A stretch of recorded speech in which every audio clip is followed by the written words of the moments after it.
Yes, good morning, good evening, or good afternoon, wherever you're watching from around the world. Thank you once again for tuning in. If you are enjoying the content, please go downstairs, smash a thumbs up on the video. It does absolute wonders and really helps me out. But more importantly, lets me know you are enjoying the content. If you're new around here, please do hit that subscribe button as well. Breaking news come out of earlier that South Korea were knocked out of the Asian Games, unfortunately. They lost 2 goals to 0 to Jordan in a tournament where it hasn't really gone their way. Late goals against Malaysia, winning on penalties against Saudi Arabia, late goals against Jordan in the group stage, beating Australia from a Son Heung-min free kick in the 108th minute against Australia, and now losing, unfortunately, 2 goals to 0 in the semi-final in a game where they did not register a shot on target. What does this mean for Tottenham? Son Heung-min will be returning to Tottenham. I'm not 100% sure if he's going to play 90 minutes this game, purely because the fact it's a 9-hour time difference. It's currently early hours of the morning. By the time it's Wednesday, he flies back. It's a long flight back to London. Maybe back in London, may train Friday. I don't know. Is he going to be jet lagged? I do expect him to play back against Wolves. Obviously, Huang, the Wolves forward, who is on the phone now, we are going to be speaking about him later on in the video, but he will be returning to Wolves as well. The likes of Kim Min-jae as well. But in terms of Tottenham, Son is now back. We get our clinical wide player, number 9, back in the team, who's been very, very good in front of goal this season for us, our top goal scorer. But in his absence, the likes of Richarlison has stepped up massively. He has really, really stepped up. 10 goals and 3 assists in the league this season. I think he has 9 goals in his last 7 games. The most impressive stat, I'm pretty sure, between game week 1 to game week 15, he had 1 goal in the Premier League. Between game week 16 and game week 23, he now has 10 goals. 9 goals in his last 7, including going and getting a brace against Everton in the Premier League last Saturday in a game which it was a tough one to take, conceding a goal right at the end to Braithwaite, but he is now back. Now, the front line at the moment is getting a lot of stick, a lot of criticism. The likes of Raphina is being spoken about and potentially coming in the summer. Paul O'Keefe has given us updates on Raphina and Neto. We are going to be speaking about Raphina very, very shortly. Brennan Johnson is getting a lot of criticism from fans due to frustration. Timo Werner is getting a lot of criticism from fans due to frustration. In terms of Tottenham right now, this season, now that Son comes back, and we are currently sitting 5th in the Premier League. Obviously, Aston Villa won at the weekend, 5-0 against Sheffield United. They are now sitting 4th in the Premier League, which is a little bit unfortunate for us. I do think now that Son's back and we've got that clinical, that killer edge in front of goal, I do think we will now get Champions League. Aston Villa are still in the FA Cup and they are still in European football, which is the Conference League. And we know Unai Emery has a heritage of performing in Europe. Now Son's back. For me, it's a game changer. Timo Werner, in my opinion, rotates. He drops to the bench. And the front 3 should be Richarlison, Son on the left. But the big problem is we are being linked to 2 right-wing players. Now, if you cast your mind back to deadline day in the summer, we spent £47.5 million on Brennan Johnson. Now, we are being heavily linked, according to Paul O'Keefe and according to other reports, with the likes of Raphina and Pedro Neto. Tottenham are prepared, according to reports, we are prepared to make a proposal for Raphina, who is valued, according to sources coming out from Spain, at Barcelona of 70 million euros, which is close to 60 million pounds, I believe, which is a lot of money, meaning in the last 3 to 4 years, Tottenham would have spent 70 million euros on Raphina, 40 million euros on Dejan Kulusevski, and 50 million euros on Brennan Johnson. And for me personally, Raphina is not the guy to take Tottenham to the next steps. Big question marks are being asked about next season. Man City in October have their court case date. Liverpool are going to be without Jurgen Klopp. Chelsea look like they're going to be without Mauricio Pochettino. Manchester United are going to have a new owner. They are in transition. Arsenal at the moment look the most settled out of the pack that are chasing Manchester City going into next season. But for me, Mikel Arteta doesn't have the man management in-game decision-making skills to win a league title. I know he had a very good result. I know Arsenal had a very good result against Liverpool, winning 3-1.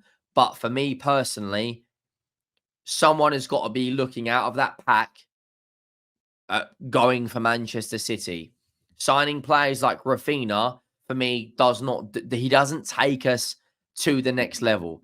And then you're looking at over 150 million euros, probably more like 200, close to 180 million euros on right wingers. And it's very much a flip of a coin in terms of who is going to start every week. 1 minute, Kulusevski is on better form than Richarlison, than Brennan Johnson.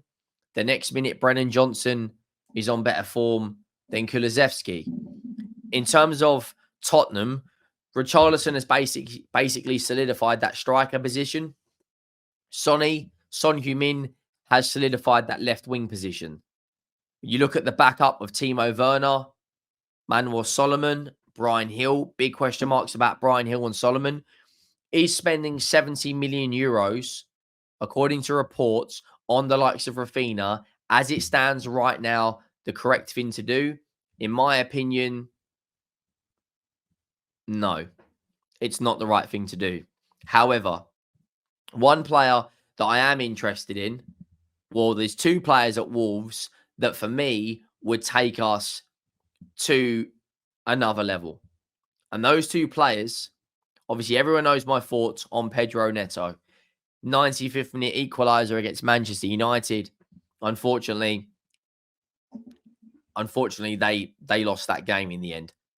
But 12 goal contributions in 14 games with 10 assists and 2 goals in the league. He would be an absolute game changer and would be one of my number one transfers targets in the forward position this season. Another one of my players I would love to see come to the football club is Hwang at Wolves. 10 goals in the league, is a very, very, very good player. And in my opinion, that would be the sort of player that, I mean, the only problem with it is he has gone to sign a 5-year contract at Wolves recently. Hwang Hee-chan. His stats in the league this season. In the Asian Cup, he played 4 games, got 1 goal. In the Premier League this season, 20 games, 10 goals, 3 assists. So Hwang and Pedro Neto at the moment are the talking point in front of goal, combining with 25 goal contributions in the league this season for Wolves. To put that into perspective, Wolves have scored 37 goals.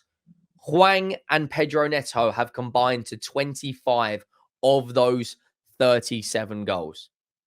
If we had Hwang as a squad option and we also had the likes of Pedro Neto, then we would be laughing.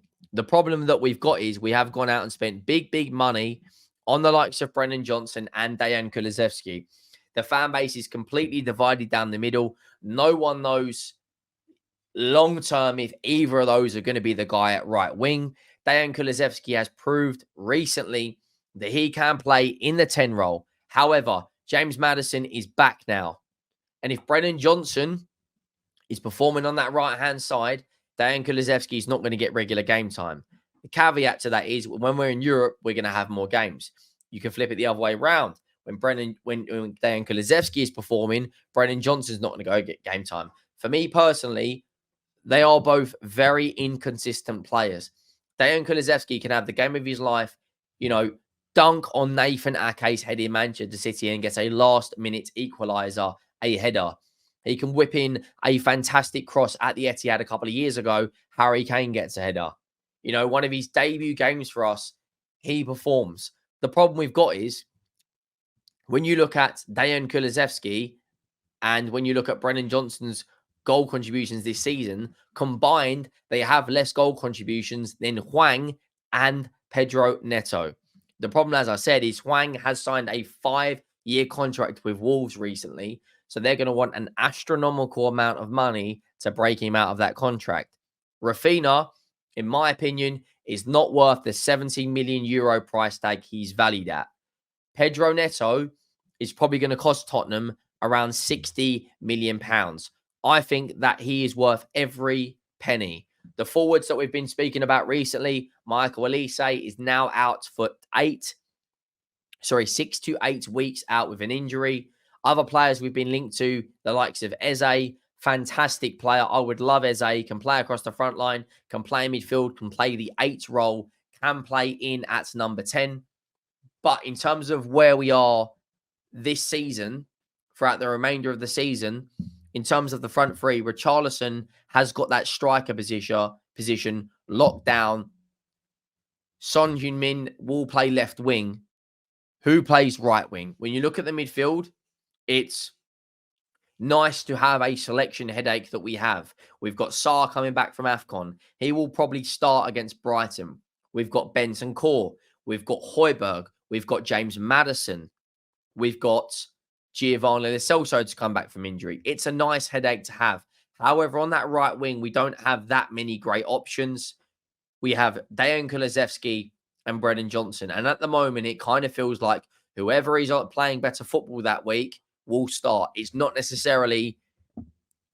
I personally think Kulusevski is the better player. But at the moment, in terms of the style, I don't think he has the pace to get in behind like Brennan Johnson has. But then Brennan Johnson, for me, doesn't have the correct attributes to play that role other than pace. Like, he can't take players on. He doesn't score or create enough goals.